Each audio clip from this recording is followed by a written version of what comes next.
এই চ্যালেঞ্জে কে জিততে পারে? এই চ্যালেঞ্জে আরও রয়েছে নানা রকম মজাদার ঘটনা, শেষ পর্যন্ত দেখতে থাকো।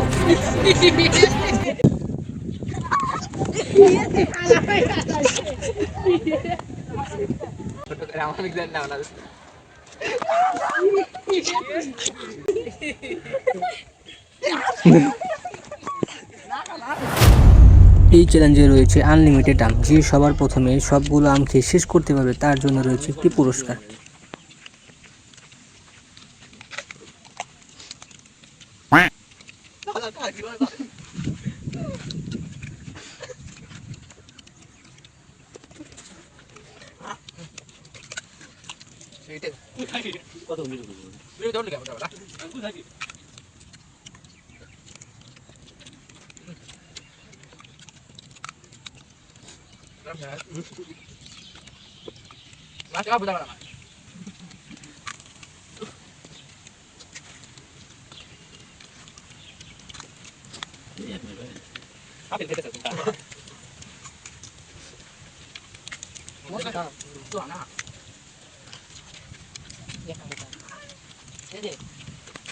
ভিডিওটি ভালো লাগলে অবশ্যই সাবস্ক্রাইব করো, পরবর্তী ভিডিওর জন্য তৈরি থাকো।